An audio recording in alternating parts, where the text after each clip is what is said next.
Hello everyone, I'm Chestic44, also known as Fly, and welcome to this Let's Play of Pillars of Eternity 2, Deadfire!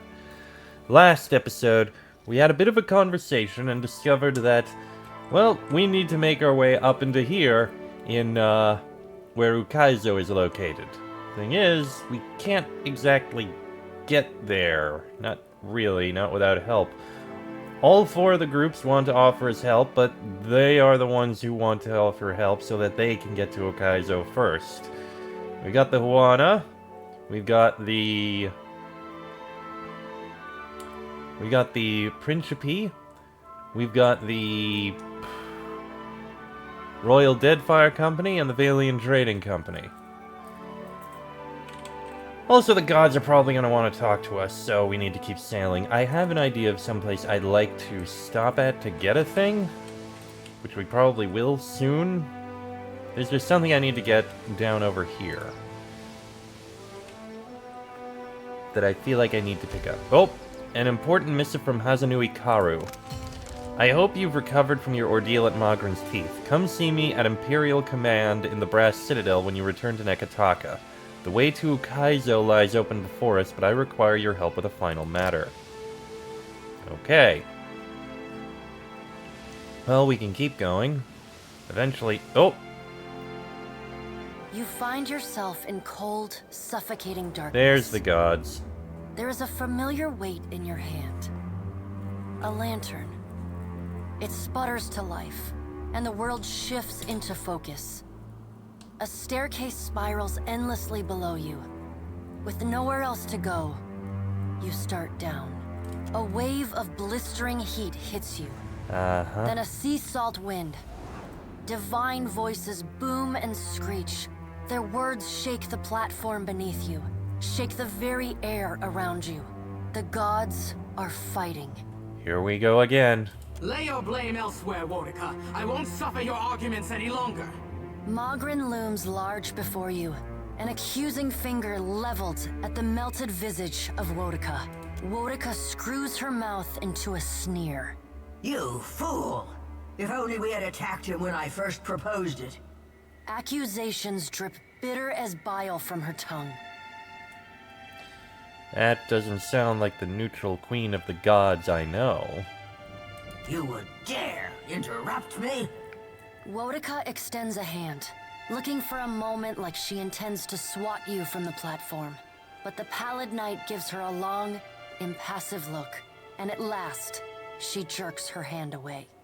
The Pallid Knight looks down at you, a frown etched deep in her otherwise statue-still features. I am afraid we are not at our best. Oh, clearly. The Watchers return. Perhaps we should hear what she has to say. Helia's birds chatter anxiously among themselves. Wal's many eyes alight on each god in turn. We make little enough progress on our own. Progress? Are you planning something new?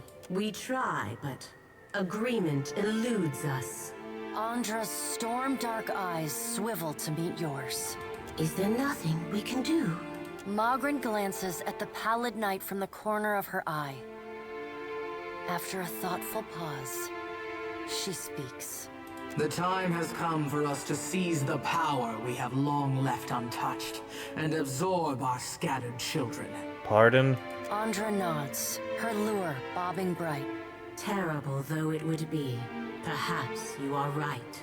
Didn't Magrin mention this once before? I did, and I was scolded like a child for my terrible audacity. A curl of steam rises from her nose. The Pallid Knight looks on, impassive. Should we be killed, we may possess the bodies of our godlike children. Or should we face a force too powerful to stand against, we can absorb their souls, granting us additional strength. I'm sorry. What? Yes. Thousands of their lives would be forfeit to serve the greater good. The Pallid Knight speaks with the chilly temperance possessed only by the god of death. That's absolutely horrible. They are our children. They belong to us. It is their birthright and their destiny. But the time for that plan has long passed us by. Are we to keep nothing for ourselves? Not a single secret retained? Not a solitary mystery? Mogren elbows one of Wal's floating eyes away. Aethys will lay bare our every secret soon enough. What is one or two revealed now? But we get ahead of ourselves. First, the Watcher must get to Ukaizo, and that will be a trial all its own. Another? What do you mean? The Guardian of Ukaizo has stood watch over that place for millennia. It will not stand aside, not even for Bareth's herald. Helia, who had been lost in quiet, anxious conversation with her birds, breaks in. It yet lives. Of course. Our progenitors crafted it. A pair of Helia's finches come to join Wal's floating eye. They hover just out of Mogren's reach and swoop in to poke her when she's not looking. Huh. And the Watcher will be forced to reckon with it if she wishes to confront Aethys. The birds at last linger too long, and Mogren slaps them away. They burst into a cloud of essence, then reform and fly in a screeching chorus back to Helia. I'm sorry, what is this Guardian of Ukaizo? A creature crafted by the Ingwithans to protect the machinery of reincarnation. It doesn't care much for visitors. Will you divulge our every secret to the Kith, Mogren? Mogren shrugs. If it suits me. Go prepared, Watcher. The Guardian will not stand aside, not even for the Herald of Bareth. Why can't you just, I don't know, get rid of it? It is its own creature, Watcher. It does not listen to us. There is another topic we have yet to address. The Pallid Knight holds up one gauntleted hand, and the other gods fall silent. Tell me, Watcher, where do you stand? What do you think of Aethys' scheme to destroy the wheel?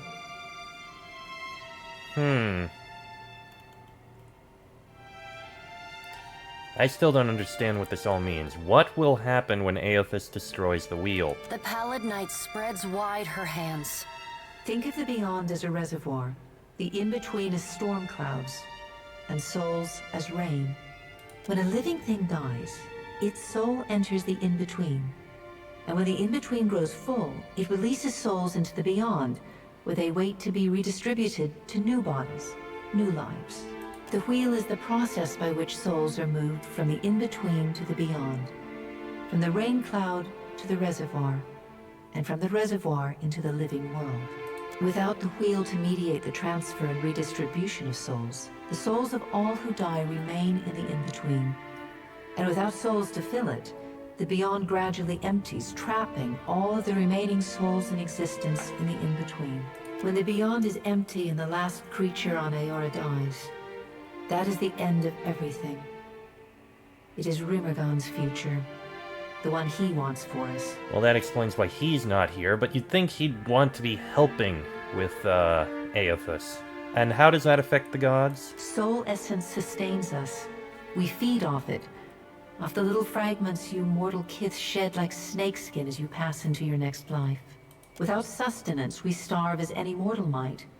We die and leave a great silence behind, an eternal emptiness from which nothing is born. So why do you waste time arguing then?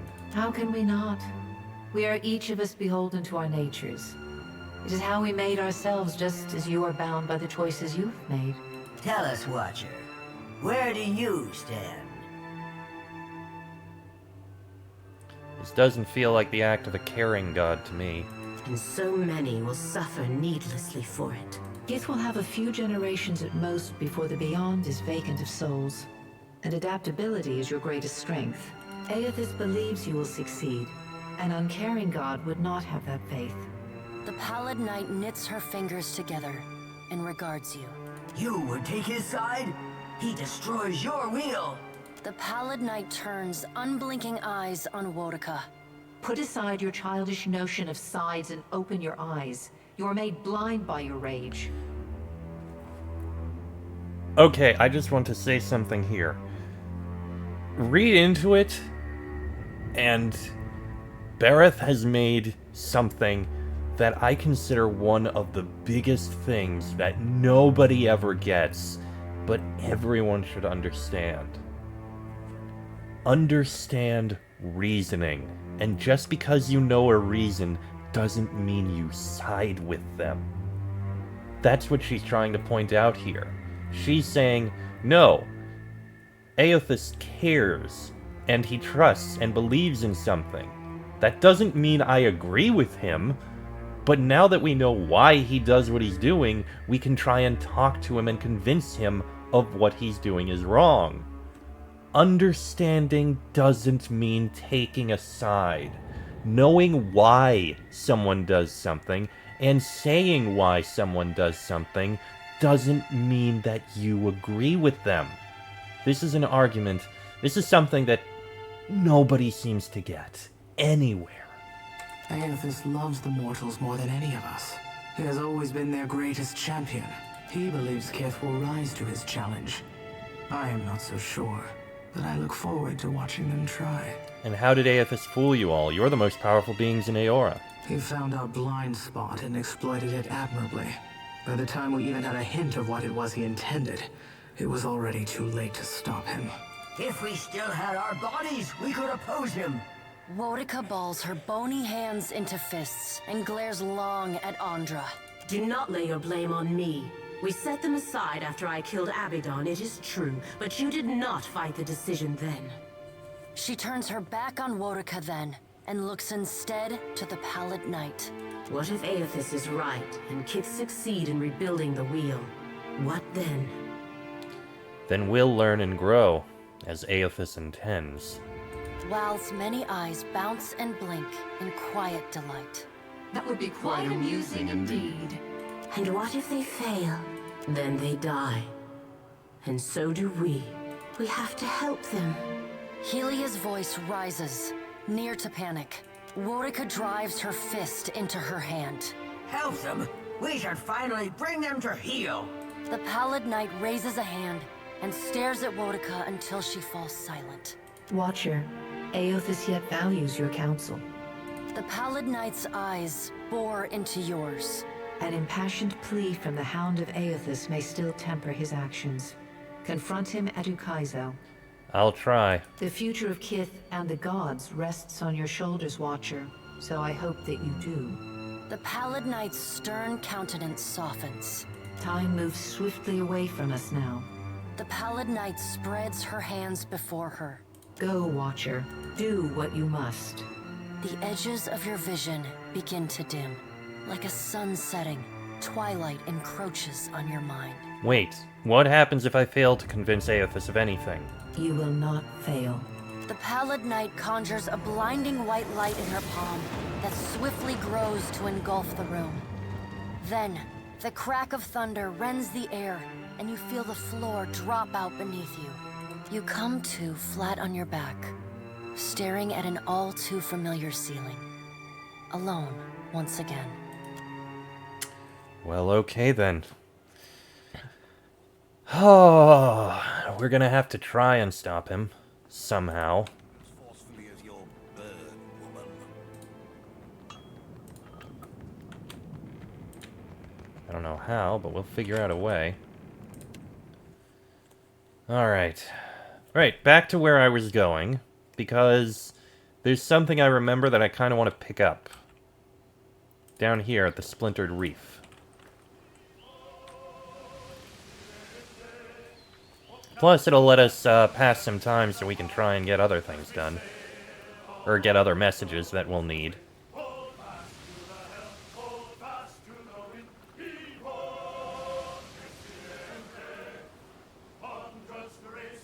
I should have picked it up when I was here, but I didn't.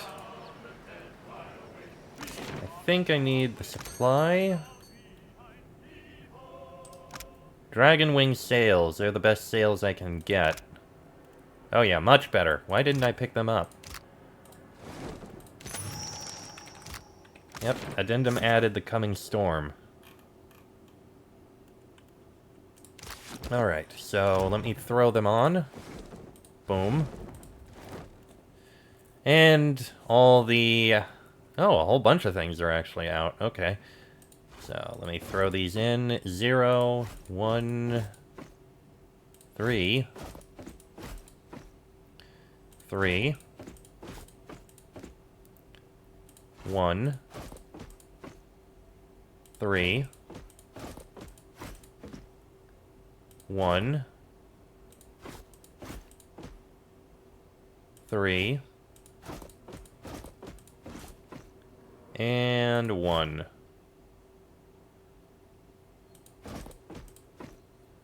Not much on the food side, though, but I do have a ton. I should be able to last for a while longer, at least. But I may need to buy more food at some point. Okay, so quests we have. We have the DLC quest. I am going to need to talk to you about that. Okay, I can close this, close this, close this. Speak with Ferrante, do that.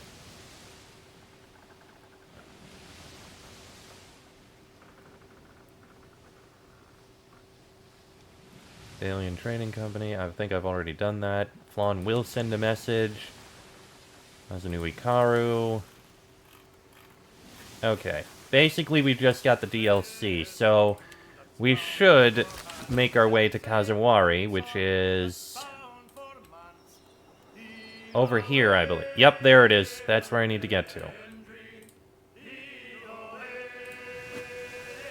So let's get sailing.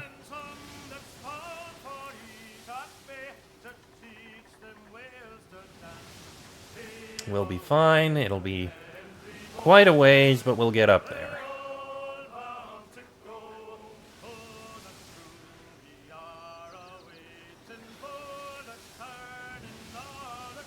Oh yeah, food I'm fine with. Water not as much, but still.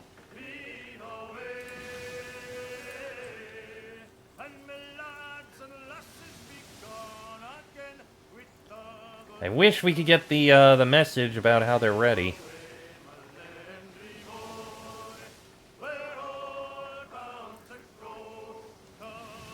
Oh, I am going to swap you out with you while I can.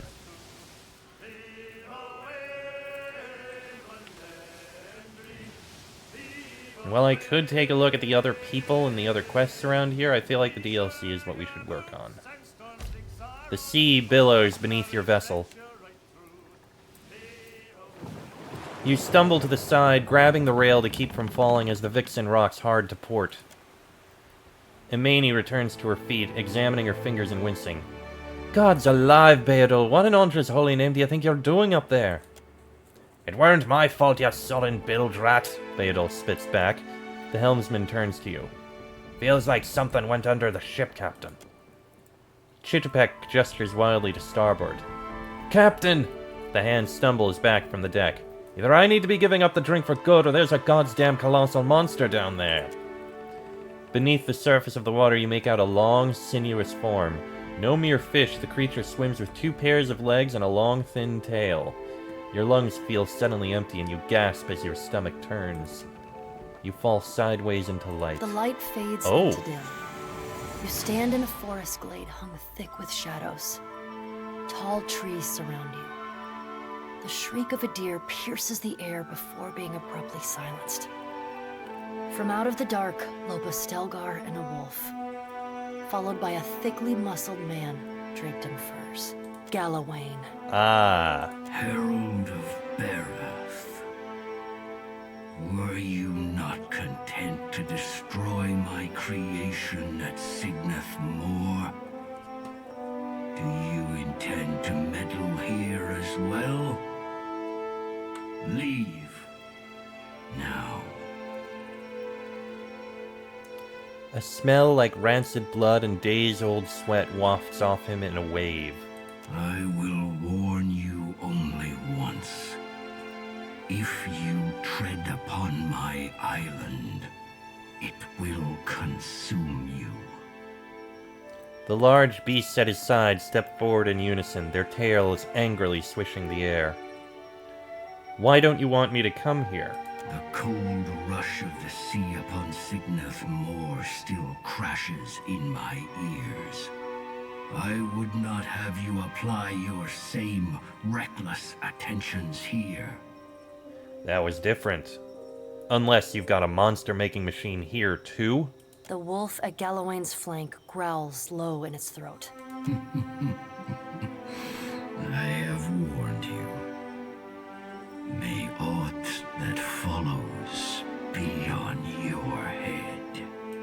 sound like a thunderclap, and a bright burst like lightning. The forest disappears, and you are thrust back into your body. You blink against the fading flash. When you can see again, you find your hands bloodless and aching, gripping the railing of your ship. Your eyes trace the giant lizard's path towards a nearby island. It seems to be swimming north, away from the waterfall. You lose sight of the beast as it plunges into the depths. Muatu's voice seems a mere whisper after the power of the gods. I felt such rage from that beast. Hunger, too. And beneath all of it, I think, fear. Galawain seems pretty unhappy with more than just my presence here. The Lord of the Hunt sent the beast? Muatu's words rise in pitch and volume. Everyone on Kazawari could be in danger. You have to help them. Please, Watcher. His voice echoes at the edge of your perception as your focus returns to the deck of the Vixen. The crew, eyes wide, stare at you. Calm down, everyone. Whatever it was, it's gone. Alot's laugh is high-pitched and nervous. Oh, yes, we're perfectly safe now. He eyes the water anxiously. The Vixen rocks gently. The large landmass beckons. I feel like before we do that, we should, like, walk up to somewhere and, Can I speak to him? It sounded like he wanted to speak with me. I know he's downstairs. The companion henchman who will be bringing with us.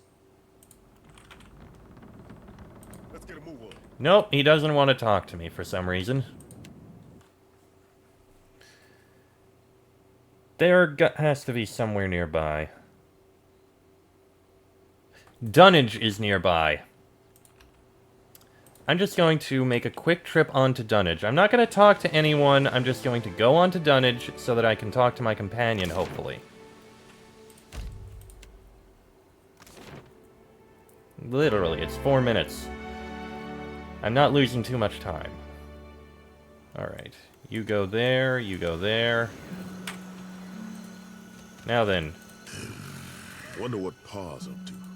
What do you want? Oh, not what I wanted to talk to. Wait, remind me where I'm supposed to find your owner? Dunnage. That place where all the pirates hang out and do crimes or whatever. Don't forget to look for my owner there, okay? You know... It's important. You know what? Good. Sure. We're here anyway. Let's see if we can find them. I think I may know where they are supposed to be. I think they might be in the Radiant Court. Otherwise, we need to kill like 3 more Kith.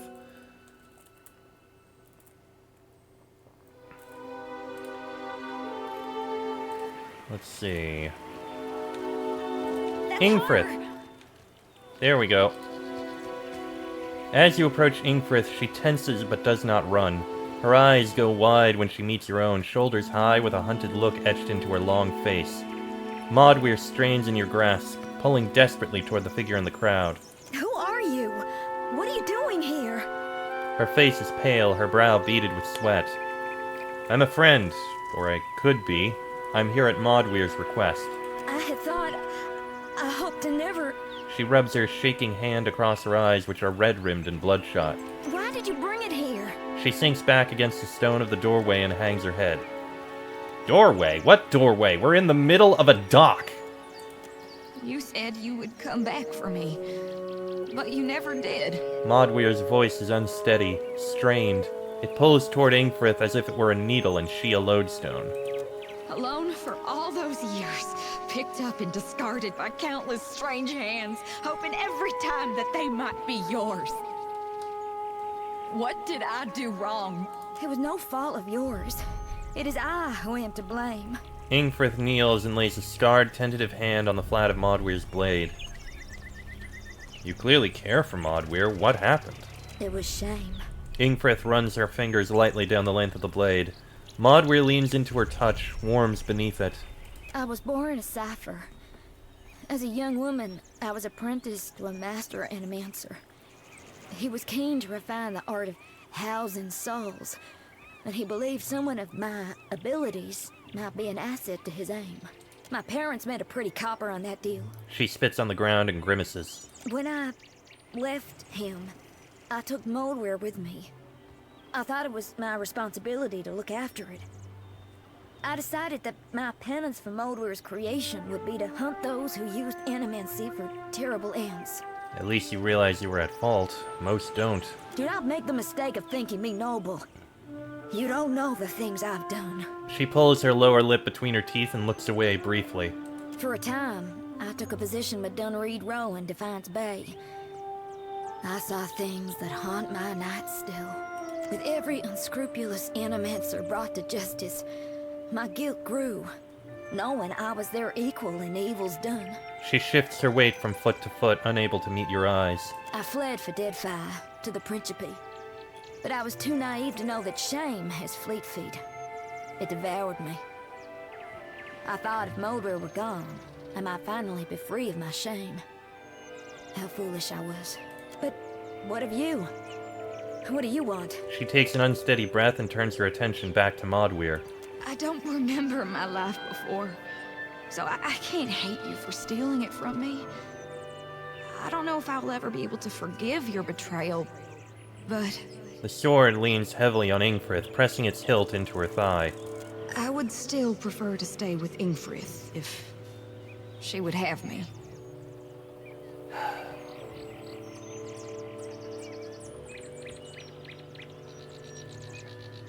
Yes, I think that's best.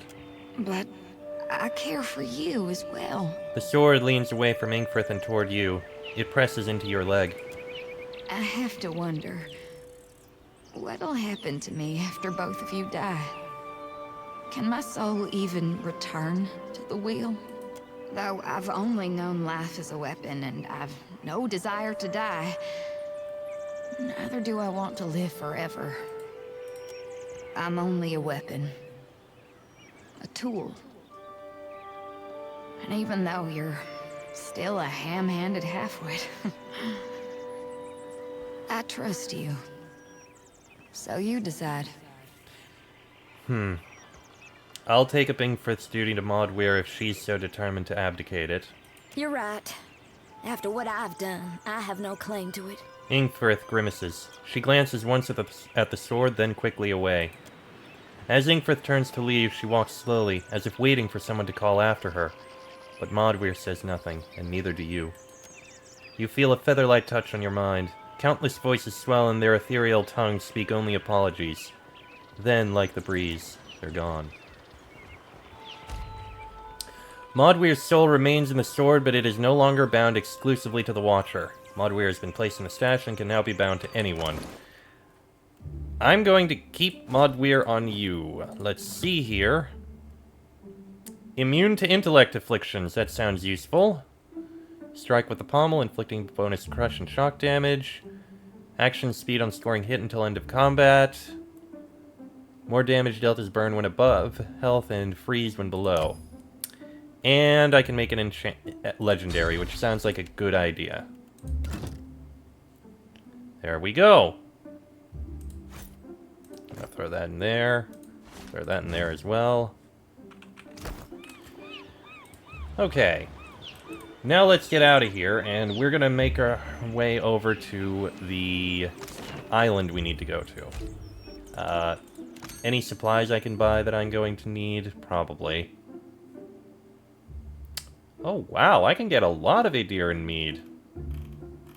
Which actually seems like a good idea.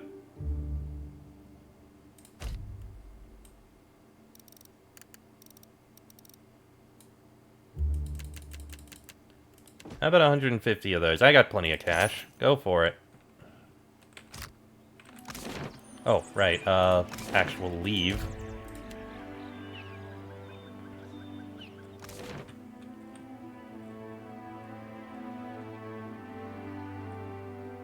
There we go.